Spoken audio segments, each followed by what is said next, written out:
In the name of the Father, and Son, and Holy Spirit, please be seated.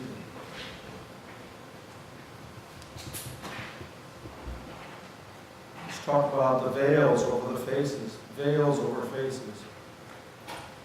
What was it that the people of Israel couldn't see in Moses? What could they not see? What were they allowed not to see? God didn't want them to see him. No, they didn't want him to see Moses transfigured. Moses was transfigured before the Ark of the Covenant. He was transfigured into his true self. Jesus,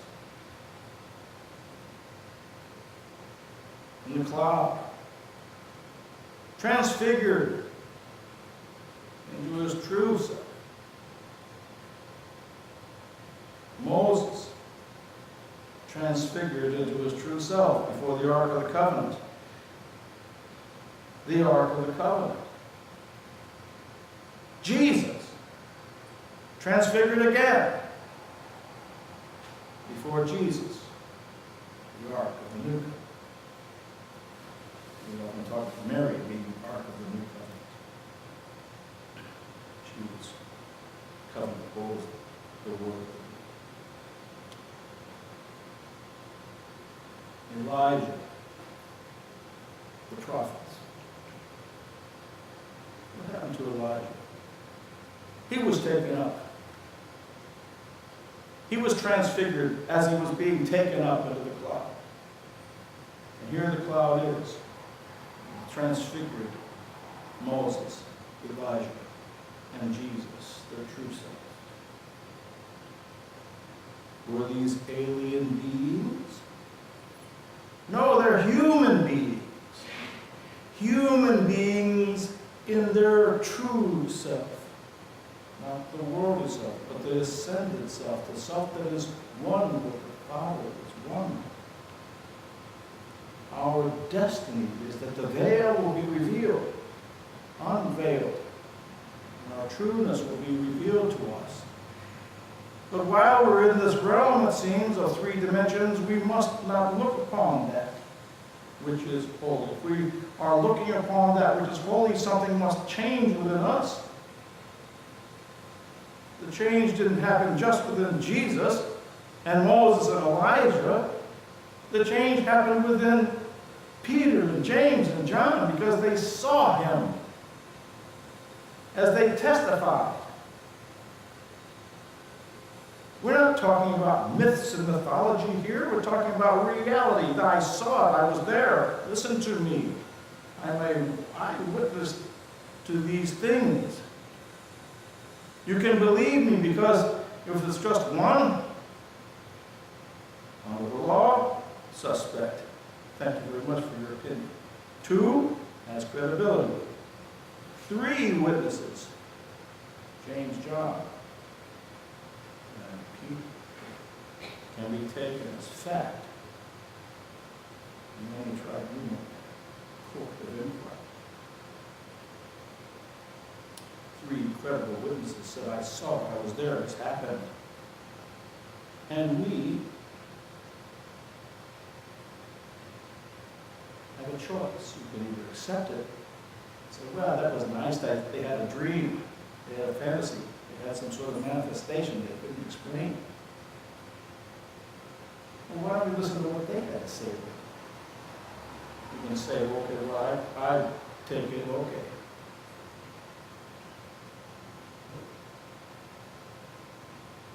We didn't hear what Thomas had to say about this transfiguration, did we? A word in any of the Gospels or anything about the transfiguration, what it meant to Thomas. He wasn't there. If he had been there and the Lord arose, he wouldn't have said, I won't believe it until I put my hand in his wounds. Because he would have already known. But James and John and Peter, they knew.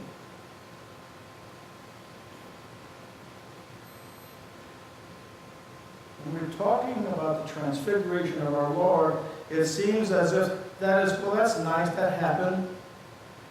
but without the ability to integrate that experience into your destiny.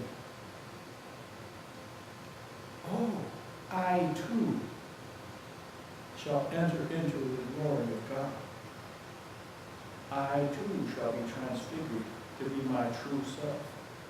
I too shall be a reflection of the Lord's grace instilled upon me, so that my entire being might be a witness to what I know. I know His love, I know His joy, I know His truth, I know His reality, I know it within me, because I too am transfigured in certainty.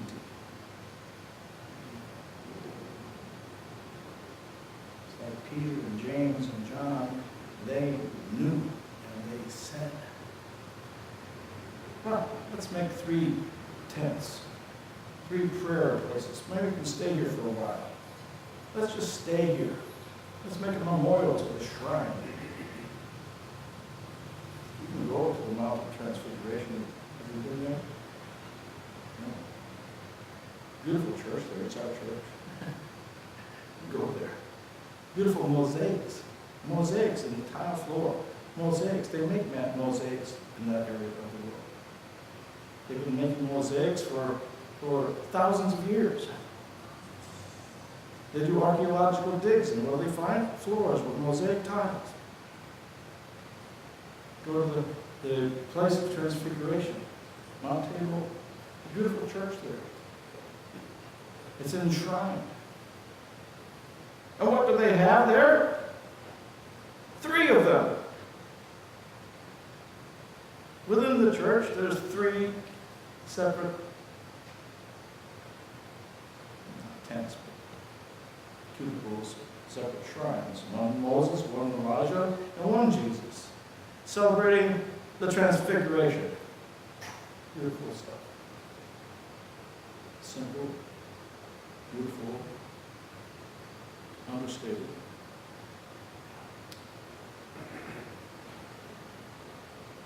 But for us, the Feast of Holy Transfiguration is not about a memorial of what happened back then. It is about what's going to happen to us. This is a feast of expectation. What can happen to you as you ascend into your truth of your true being?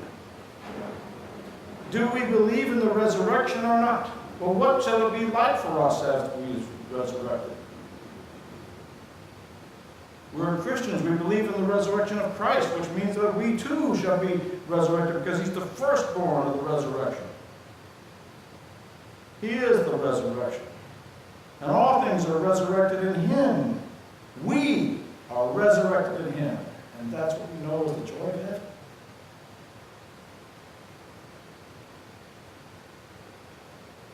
The people who know this are the most joyful people I've met. We had a discussion last night about joy. It's true. Christians who have the love of God in their heart are the most joyful people I know, because they're not worried. They know that love has overcome fear. They know that humility has overcome pride. They know that compassion has overcome selfishness. They know that love has overcome fear. So by embracing the love of Christ, the grace within them just shines forth. You can tell a Christian, by their joy, they're happy. Even though they're going through it like the rest of us, how am I going to pay that bill? What am I going to do about this tumor? What am I going to do about this young person who's heading straight for the cliff and bound to be determined to jump off?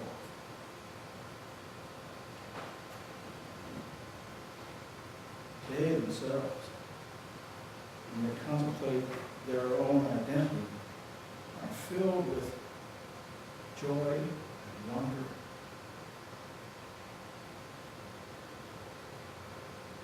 They say that Peter was one of these men who wore his emotions on his sleeve.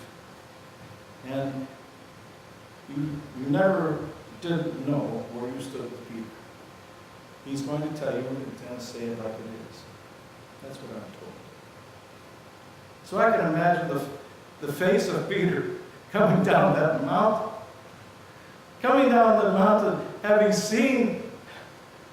seen Jesus transfigured and heard the word of the Father, "This is my beloved Son, hear him." I can imagine him just grinning from ear to ear, so much that he shined. If he went into those other apostles, and what were they trying to do? They were trying to drive out a demon from some guy who was not in his right mind. And so we can't cast it out. What can we do? And Jesus, exasperated, says, "How long must I endure this generation? Do you not get it yet?" And he said to the man, "What is your name?" "Legion, we're many.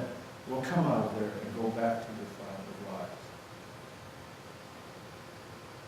And the man was restored to his right mind by a simple direct command of one who knew that good is always over evil. The demonic spirits are based in fear. And if you show them no fear, they have no power.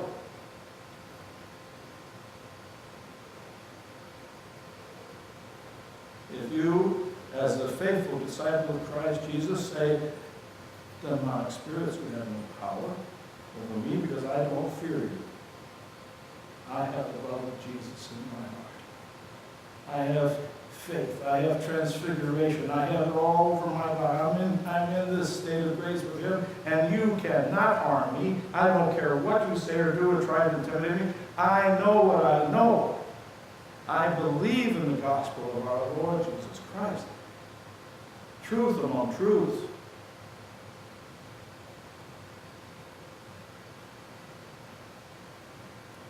The veil that we want to put over people's faces, so everybody wants to have a mask. They don't want to reveal their true identity. It's like everybody is a caped crusader. They're in some sort of denial about the truth of themselves. They wash the outside of the cup and know not the inside. But the concept of transfiguration happens from the inside out. Your faith is something that is internal to you, and it has a manifestation that just can't be contained. The joy of knowing the love of God in you, the truth of your identity and how you shall really be, how all humanity shall really be. We are not limited to our bodies.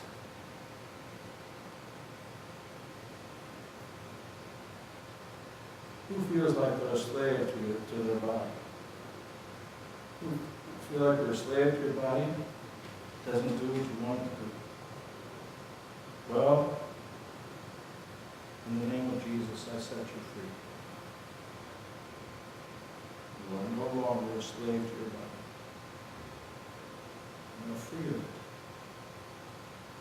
The truth of you can shine forth unhindered, unfettered, unrestrained. The truth of you is so beautiful.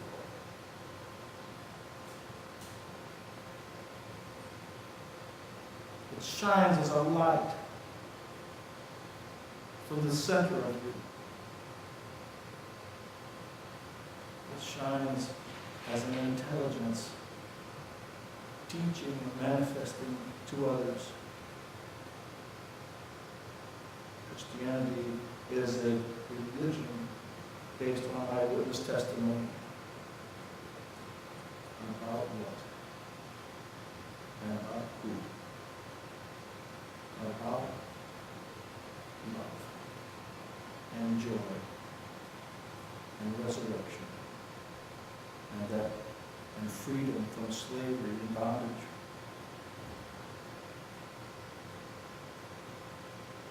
I have some other good news for you. You don't have to go up a mountain to experience it. I've been up mountains. I've set out at night to go up a mountain so we could be there at sunrise. Apparition Mountain in Medjugorje. Bald Mountain in New Hampshire. You start out and it's always hard. It's rocky. You step on those rocks and ooh, and you see this little, I'm wearing jumper boots, paratrooper boots going up this mountain, and my feet are hurting because this is really rough stuff. It's like it's a glacier.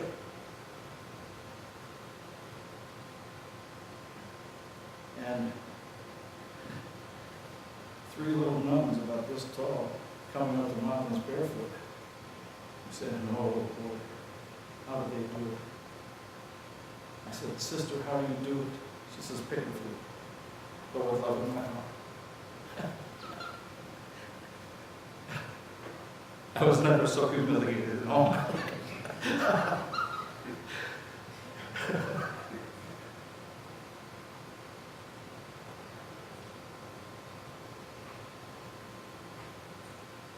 Get to the top of the mountain and you feel something. You're expecting something because you went up there to find something, to discover something. You went up there to feel something. You go up the whole mountain, you go that whole darn thing. It's arduous to get up there. It's hard. It's not easy to get to the summit. It took us about 5 hours. I think the nuns beat us back 2 hours.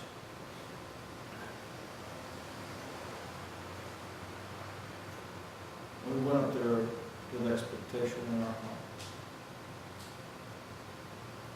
We were not disappointed. The dawn came, and we felt the love of Christ, and we felt it because we were looking for it. We felt the sun come up. We had just seen the miracle of the sun the day before. We had seen it spinning around and around. And we had felt something wonderful. But that morning, I and about 2 others went down on our knees before the priest and we made our vow. A solemn vow before God, the Father, the Son, and the Holy Spirit, Mary, the apostles, all the angels and the saints. And we would devote every part of ourselves exclusively to Him.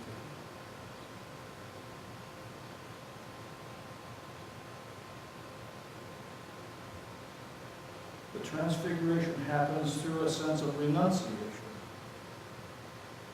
You say, if you cling to your earthly self, you can't possibly experience the heavenly self because you're chained by it, you're enslaved by it, you can't let it go. You have appetites and you have fears. But the transfiguration is a release of that. But if you cling to the fear and you cling to the appetite, then you can't possibly experience the transformation in life. Most people that do experience it have to die first.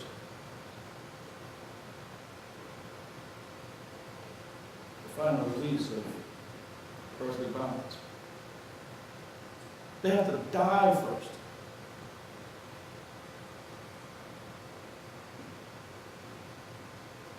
You don't have to. Transfiguration is voluntary. It requires some discipline, some asceticism, some setting aside of things that you think you might need or be important, to make them a priority. But you don't have to die first to experience it. Did Moses die? No. He went up the mountain. We hear in Exodus that they called 70 elders, erected 12 pillars. Then Moses went up the mountain and saw God.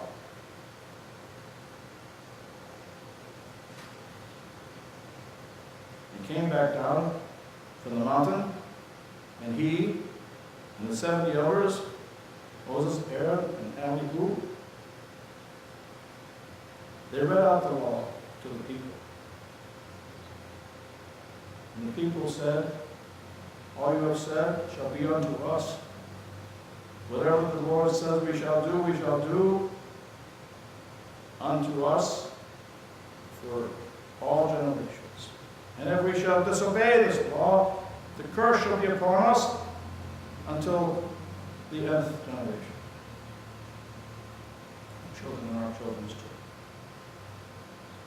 Therefore, they took upon themselves the covenant, and they sealed it in the blood of the bulls, and they sprinkled it on the pillars, and they sprinkled it on the people as a witness of blood oath.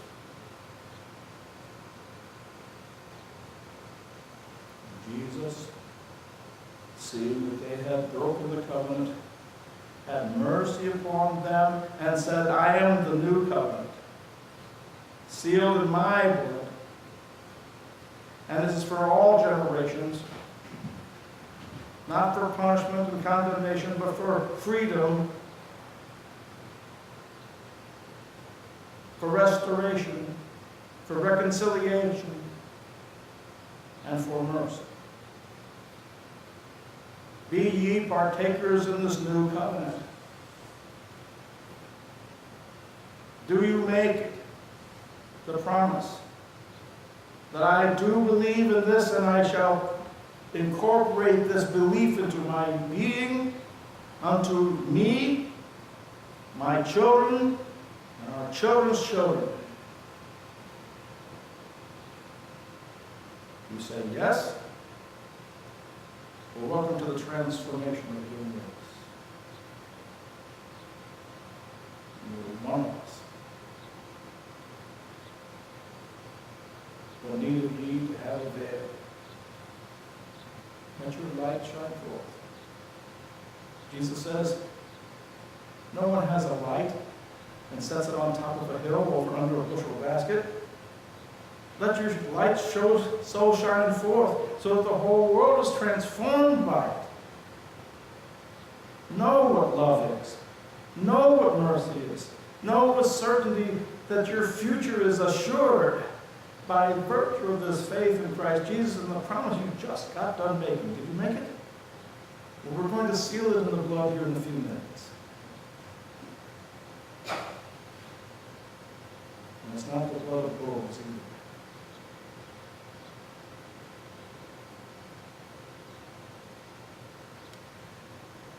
My prayer for you is that this transfiguration is something permanent.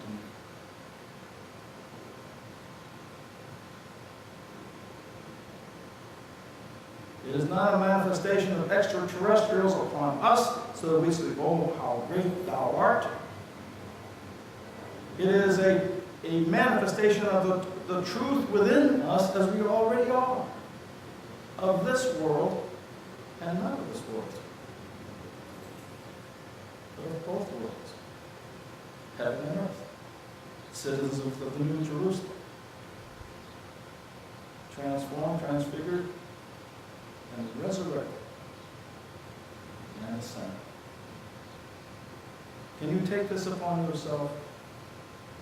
If you take this into yourself and make it yourself, then you are it.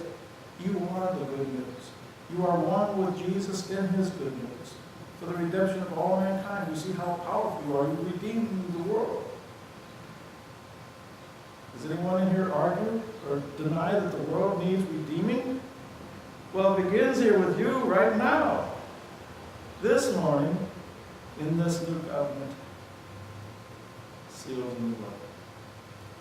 I ask you for your prayers upon me and upon all of us as we seek to be the truth of what we really believe. if you can be 10% of the truth of you, you're far ahead of the game for the rest of humanity, which you might say is lost.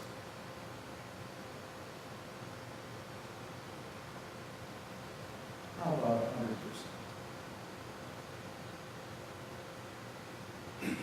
This is